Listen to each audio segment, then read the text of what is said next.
Salve, camaradas! Estamos começando mais uma aula do nosso segundo módulo do curso básico de formação política do PCBR. E hoje vamos falar um pouco sobre o centralismo democrático, unidade de ação, liberdade de crítica. Eu acho que é interessante a gente começar pelo que é um pouco mais lugar comum do debate e depois a gente introduzir algumas das polêmicas e reflexões, né, que em especial nosso partido vem fazendo, desde não só da reorganização do 17º Congresso, mas desde todo o processo que remonta à luta interna no Partido Comunista Brasileiro, né? Mas é importante a gente começar, para debater o centralismo democrático, né, compreender que essa é uma fórmula que foi amadurecida e generalizada a partir da experiência bolchevique. Então, quando a gente fala em centralismo democrático, a gente está remetendo, na verdade, a uma determinada concepção de centralismo democrático, né? Digo isso porque, no limite, existem elementos de centralismo e de democracia em distintos graus nas mais variadas organizações sociais. Mas, para nós, falar em centralismo democrático é falar de uma forma organizativa específica, própria, de um método de trabalho, até eu diria, própria dos partidos revolucionários proletários. Num primeiro aspecto, quando a gente fala em centralismo, e isso se tornou um lugar comum na trajetória e na história do movimento comunista internacional, a gente está remetendo a uma necessidade quase militar do Partido Revolucionário. Porque se é verdade que, de um ponto de vista mais geral, né, quando a gente fala da unidade de um partido, a gente também está falando da sua unidade ideológica, também é muito evidente que a gente está falando de uma unidade que vai para além da ideologia, que vai para a prática, por conta de uma necessidade de uma organização do proletariado para uma luta dura, tenaz, prolongada, nas mais diversas frentes contra a classe dominante, a burguesia. Então, quando a gente fala em centralismo, via de regra, a gente está remetendo a esse momento da unidade de ação, da necessidade de coordenar com a maior unidade possível nossos esforços e nossa ação. E isso tanto, por um lado, né, por uma necessidade geral de que essa unidade de ação é uma pré-condição para a nossa força, porque uma vez que o proletariado é uma classe que não vai conseguir obter os meios de produção sem antes expropriá-los, é uma classe que precisa, né, contar com a sua própria organização enquanto massa trabalhadora, enquanto classe, nos mais diversos locais de trabalho, nas mais diversas frentes de atuação, contando com uma atuação coordenada à escala nacional. Esse é um aspecto muito importante para a gente pensar o centralismo, né? A ideia de que a luta de classes se torna uma luta política quando se torna uma luta do conjunto da classe à escala nacional, e surge então a necessidade dessa coordenação centralizada das várias frentes de luta ao longo de um território nacional, né? Ao mesmo tempo em que a gente remete, né, não só a esse aspecto da força, da coordenação, mas de uma necessidade muito imperiosa dos partidos revolucionários, que é a capacidade de existir na clandestinidade, né? A forma de estrutura leninista dos partidos, a organização vertical, a existência de células que são razoavelmente independentes na sua atuação prática, de modo que, se uma célula, por algum problema, cair na mão da repressão, não vai todo o conjunto do trabalho partidário ser exposto, porque existe uma relativa fragmentação das informações e dos fluxos e das decisões. Existem pontes, né, estreitas entre os organismos. Esse é o papel também da assistência, em especial nesse momento de clandestinidade, né, ser uma ponte única, garantindo que, se cai um assistente, cai aquela célula, aquele trabalho que ele acompanha pode estar em risco junto, mas não todo o trabalho do conjunto da organização. E aí, não à toa, essa forma de organização centralizada leninista, né, que em alguma medida se inspira no modelo militar, né, é uma forma de organização que foi muito utilizada não só por partidos leninistas, né, mas por partidos revolucionários de outros tipos políticos, inclusive por organizações do crime organizado. É até bem notória no Brasil a anedota de como o convívio entre presos políticos e presos comuns ao fim da ditadura permitiu ali um aprendizado por parte das organizações de presos, né, e que vão evoluir em facções criminosas, de determinados aspectos dessa forma de organização centralizada, ao mesmo tempo que fragmentada, né, que garante uma relativa autonomia e independência de ação dos organismos na ponta. É uma necessidade imperiosa para um partido que concebe a luta no seu limite revolucionário e, portanto, está sujeito a perseguições, a todo tipo de represália por parte do aparelho de Estado burguês. Mas é importante aqui notar, e acho que esse é um aspecto que muitas vezes nos partidos comunistas se perde de vista, que a finalidade do centralismo também, além de garantir a unidade de ação, né, é garantir a possibilidade dessa unidade de ação, mesmo nos momentos de maior reviravolta. Se a conjuntura política do dia para a noite se modifica e explode o movimento de massas, é preciso que o partido, que até ali vinha adotando uma tática, muito rapidamente reoriente todo o seu trabalho, toda a sua dinâmica no mesmo sentido. O que vai muito em oposição a uma outra forma de conceber o centralismo, que é uma forma burocrática, uma forma que cria um tipo de organização enrijecida, endurecida. Eu ouvi muito, já em algumas polêmicas na luta interna do velho PCB, a ideia de que não se podia querer que o partido mudasse muito rápido, porque o partido, e essa era a frase, era como uma grande embarcação que, para manobrar, precisa fazer um movimento amplo, devagar. E, na verdade, essa é uma forma completamente errada de entender o centralismo leninista, porque se o centralismo está levando a esse enrijecimento, ele não está cumprindo o seu papel. O papel do centralismo é porque o partido seja uma lancha, não um catamarã. O partido tem que ser uma lancha para, na hora que ele precisa fazer uma curva brusca, o partido inteiro faça essa curva brusca junto, né?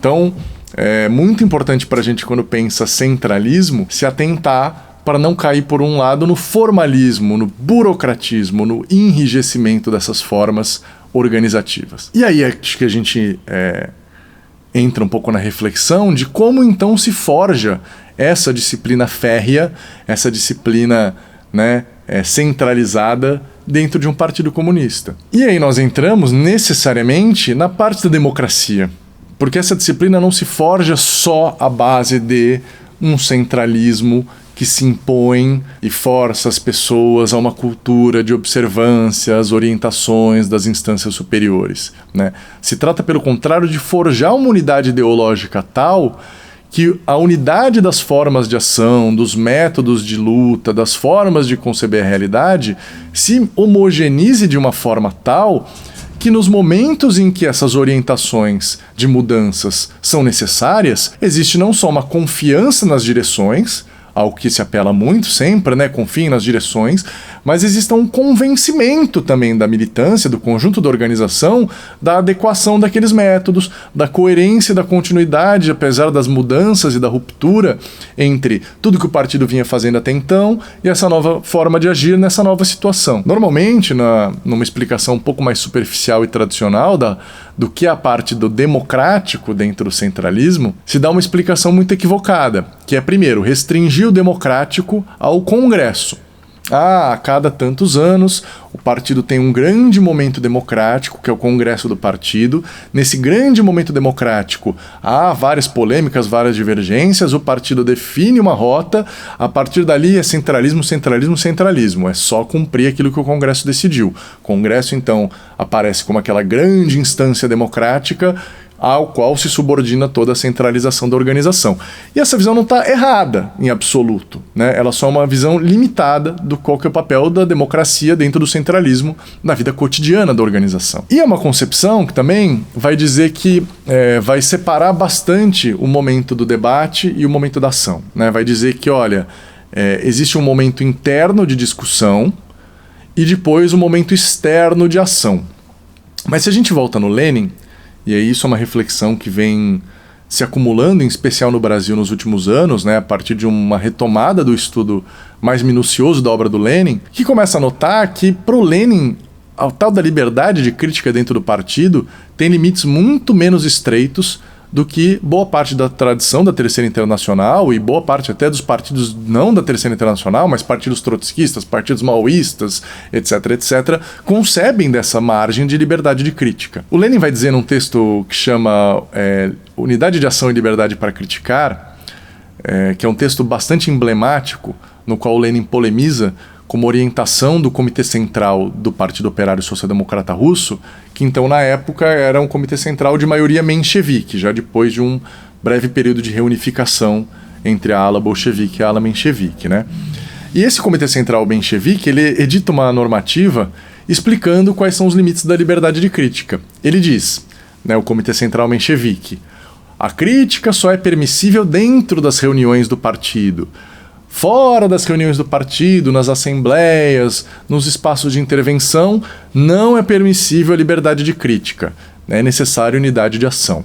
A primeira coisa que espanta e surpreende a gente é porque essa é a fórmula que a maior parte dos partidos comunistas seguiram ao longo da maior parte da sua existência. Então, a democracia, a liberdade de crítica, elas existem dentro da organização. A unidade de ação, ela existe para fora, né? O Lenin começa a argumentar que essa forma de conceber o problema é completamente equivocada. Primeiro, pelo lado contraintuitivo, né? Assim, porque nem nos momentos de unidade de ação, para dentro é permissível a polêmica, né? O Lenin vai dizer, ora, vamos supor que um partido definiu que ele vai participar de uma eleição. Essa foi uma decisão da conferência do partido.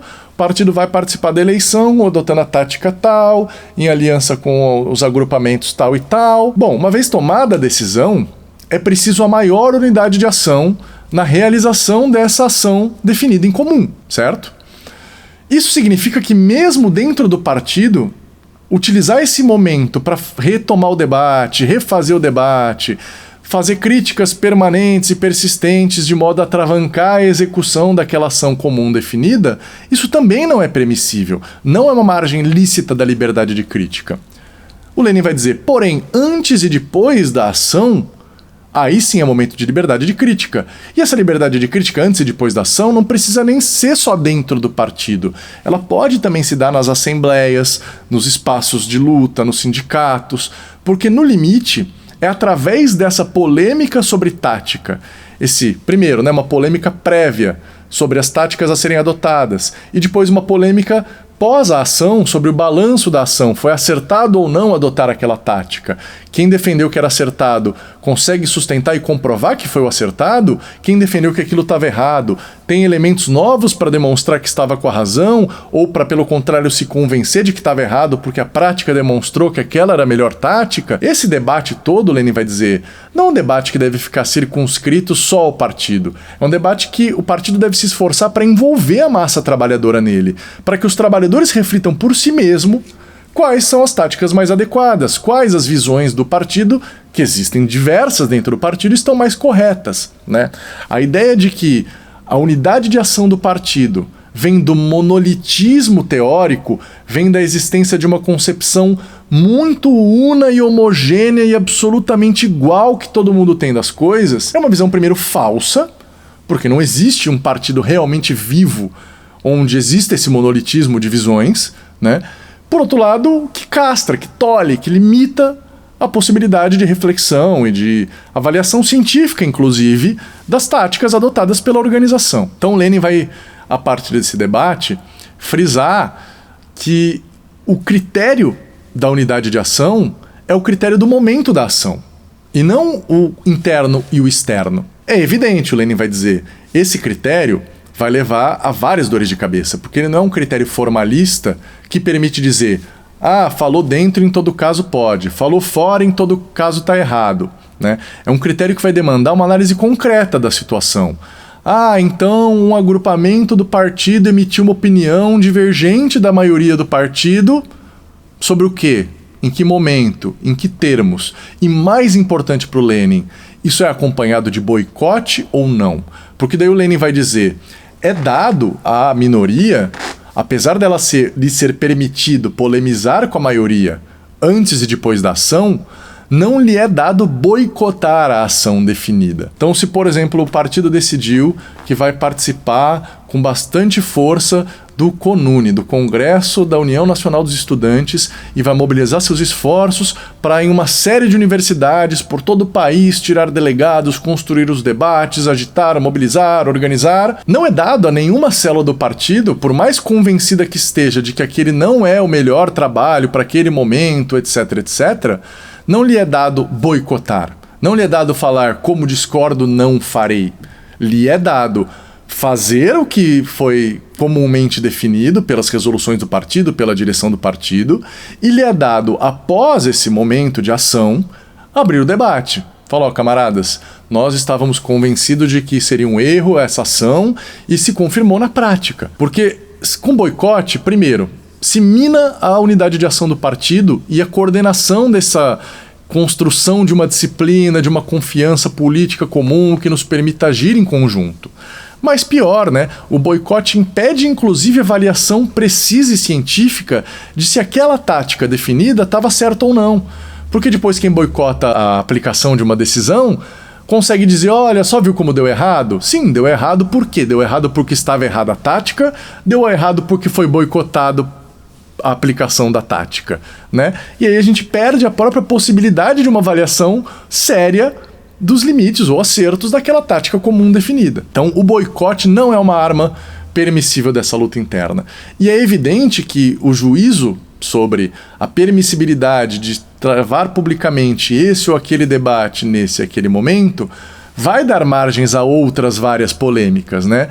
É sempre possível que se compreenda que, sim, é possível travar tal debate publicamente.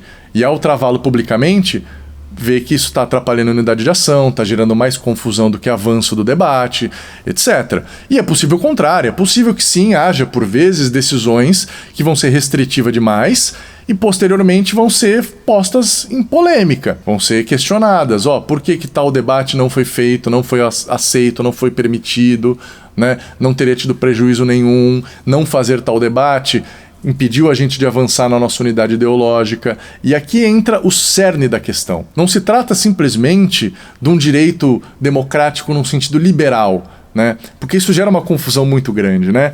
O Lenin frisa muito, e essa fórmula vem muito no Lenin, sobre a adesão voluntária. Ao aderir a um partido comunista, cada pessoa individualmente, voluntariamente, cede algo da sua liberdade. Eu, sozinho, posso pensar o que eu quiser sobre qualquer coisa e posso falar o que eu quiser sobre qualquer coisa a qualquer tempo, de qualquer jeito. No momento em que eu me engajo na construção de um partido com centralismo democrático, eu passo a precisar, em nome de, por um lado, poder fazer mais, porque agora, junto com meus camaradas, minha força para fazer qualquer coisa que antes me parecesse adequada, se eu os convencer, agora se torna uma força maior, coletiva. Por outro lado, eu renuncio a uma parte dessa minha falta de compromisso com qualquer outra opinião e qualquer outra definição coletiva. Essa adesão voluntária, ela, claro, permite também a todo tempo a qualquer um dizer, olha, por isso tô pegando minha mala e indo embora. Mas ela também, por ser voluntária, é o que permite ao conjunto da organização dizer, você aceitou estar nessa organização, portanto você terá que fazer as coisas assim como nós coletivamente estamos definindo, não de qualquer jeito que lhe ocorra na cabeça. E esse processo de cessão individual da própria liberdade, normalmente faz com que a gente conceba essa parte democrática do centralismo como se fosse apenas uma válvula de escape para essa minha liberdade individual. Eu fui minoritário numa determinada discussão e agora eu vou poder depois desabafar. Xingar muito no Twitter, jogar no ventilador, que estava tudo errado, que eu discordo de tudo. Mas é um modo errado de entender o que essa liberdade de polêmica implica, né?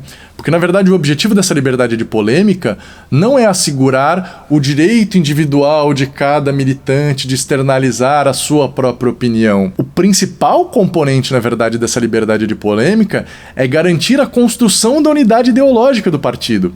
Porque se, a cada momento da conjuntura que emerge uma nova situação, em função disso, existem diferentes interpretações de como melhor aplicar nossa teoria, nossa estratégia, nosso programa, nossas resoluções a essa nova situação, só vai ser possível garantir a coesão da atuação se houver, primeiro, um acúmulo coletivo que permita que, uma vez feita a definição, mesmo a minoria compreenda sem sombra de hesitação qual o sentido daquela política que a maioria aprovou.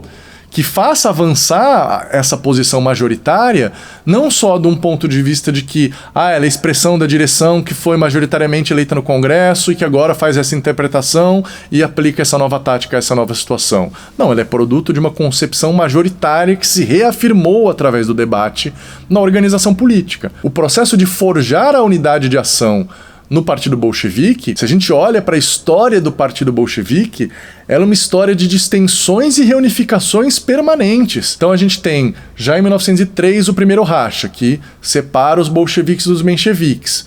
1905 a 7, uma tentativa de reunificação do partido. A partir de 7, uma cisão da ala esquerdista dentro dos bolcheviques, conhecidas como abstencionistas, né? Depois, uma reunificação lá para frente com os abstencionistas. Depois, uma reunificação com o grupo do Trotsky, que desde 1903 não tinha nada a ver com o bolchevismo, mas em 17 adere. Existem processos diversos de extensão e reagrupamento, né? Em função, muitas vezes, da polêmica chegar a limites incontornáveis, chegar a pontos de princípio onde não é possível solucionar, senão com a vitória de uma ala, produzindo uma ala minoritária que rompe, né? Ou com a derrota da linha revolucionária num contexto tal no qual ela não pode se subordinar à linha da maioria oportunista e precisa romper, o que também não é uma regra absoluta. Se a gente olha, por exemplo, o período entre 1905 e 1907, o principal fator que leva os bolcheviques a se reunificar com os mencheviques é o ascenso do movimento de massas. Então, como o movimento operário ascende no processo grevista da Revolução de 1905, passa a vir um apelo por parte das massas trabalhadoras novas, que não acompanharam todo o período de tensões e cisões, que não entendem muito bem qual que é a diferença entre bolcheviques e mencheviques e acham que na prática não tem tanta e que, portanto, é possível sim atuar junto. E isso leva o Lenin e os bolcheviques a falarem: então vamos fazer com que essa massa tenha a experiência da prática. Ela precisa ver na prática por que essa unidade não foi possível. Então a gente vai precisar recobrar a unidade para reexercitar as tensões e demonstrar para esses novos trabalhadores militantes o porquê que essa cisão é inevitável. E aí, mesmo no período em que os bolcheviques perdem maioria no Comitê Central e passam a estar sob direção de uma maioria menchevique, eles vão travar justamente, utilizando dessa liberdade de polêmica, a manutenção da unidade de ação. Então, os bolcheviques perderam na decisão sobre participar ou não das eleições da Duma para essa maioria menchevique.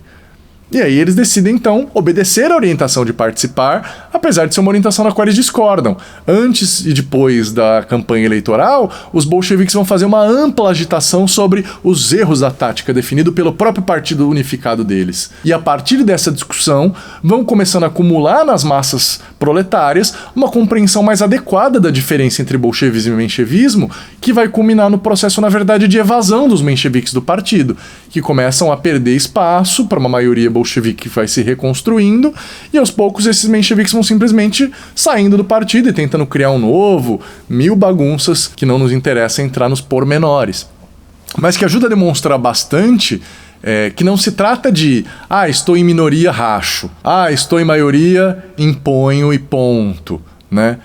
Existe um exercício aí no centralismo democrático onde o centralismo, e isso para um liberal parece um absurdo, né? Como assim? Centralismo é autoridade, democracia é liberdade. Como essas duas coisas podem estar juntas se não é um absurdo, é um paradoxo, é o duplo pensar, o Orwell vai falar, né?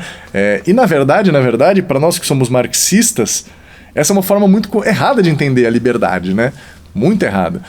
Porque se a liberdade for inexistência de qualquer restrição, de qualquer necessidade objetiva que se impõe sobre mim, independente da minha vontade, então quer dizer que a liberdade não existe. Porque eu não posso livremente escolher não respirar e continuar vivendo. Eu não posso livremente escolher nunca mais beber água e mesmo assim não ter consequências para minha saúde. Logo eu não sou livre.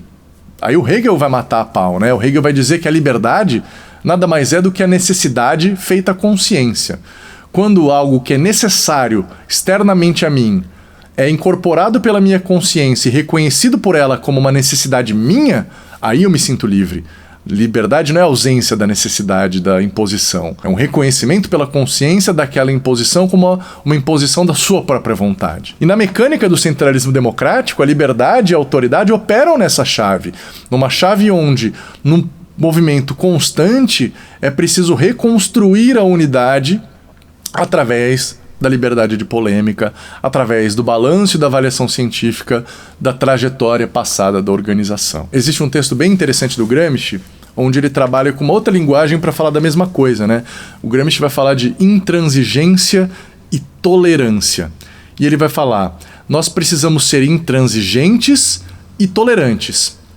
Tolerantes para que, no momento da discussão, nós compreendamos né, com tolerância os pontos de vista divergentes. Esgotemos sem mesquinharia, sem boicote, sem tolimento, o debate, a polêmica, a divergência.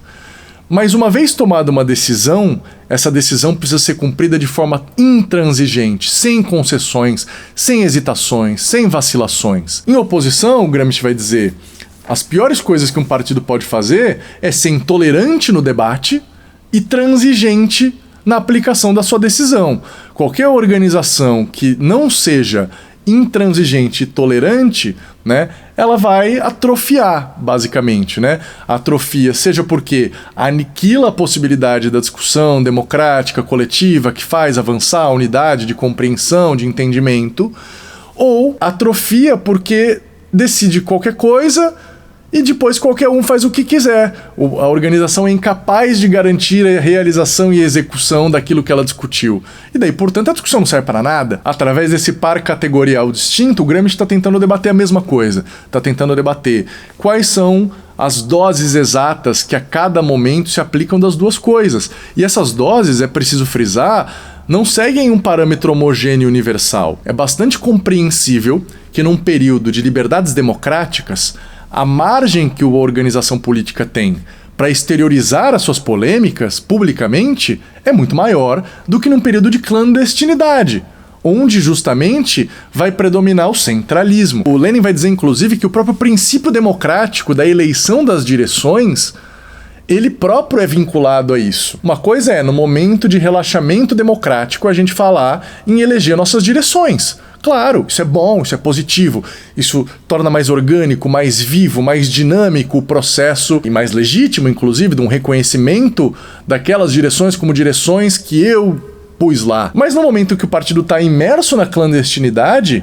qual a condição de organizar um grande momento de debate onde todos os principais quadros se reúnem, se expõem ao risco de ser presos para serem eleitos? Não dá nem para organizar a etapa de base, debate, tese, como fazer isso. Então, no momento de clandestinidade, até o princípio eleitoral das direções deve ser relativizado e questionado. Isso porque centralismo e democracia dentro do Partido Leninista existem em função do estágio concreto da luta de classes em que o partido se encontra. Quanto mais amplas as margens de atuação, né, pública, política da massa trabalhadora, mais ampla vai ser a margem da democracia e da liberdade de crítica dentro do partido e fora do partido. Quanto mais restritas, duras, fechadas as condições de atuação política, menor vai ser a margem para a realização desse princípio democrático. E mais calcado no centralismo vai ser necessário que o partido esteja. E justamente através dessas oscilações também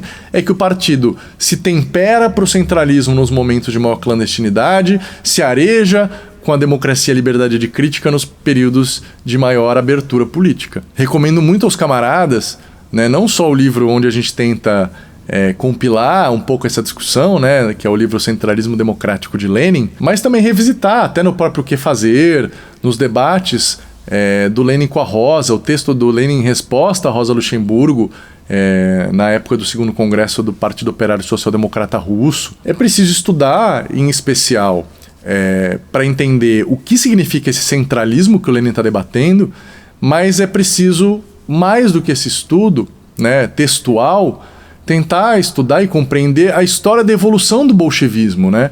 Sem a qual é impossível compreender como é que se forjou essa unidade através de tantos processos de cisão, reunificação, polêmica, e uma polêmica que muitas vezes, inclusive, beirava o boicote, né? O partido por várias vezes precisou, por um lado, dissolver organismos porque boicotavam a aplicação da linha, e por outro lado, entender também que alguns dos boicotes eram expressões de erros de análise da direção, que a resistência na aplicação de uma resolução, por mais que ela não deva ser tolerada dentro da organização, também a direção não pode fechar os olhos para o significado profundo por trás disso, né? Se uma decisão é amplamente boicotada, de algum modo aquilo reflete ou o erro da direção na decisão que ela tomou, que não está sendo entendida como adequada pela maioria do partido, ou um erro da direção no processo de construção da unidade ideológica que faz com que a maioria da militância não entenda como correta uma orientação que é correta. Então, o boicote também não irresponsabiliza a direção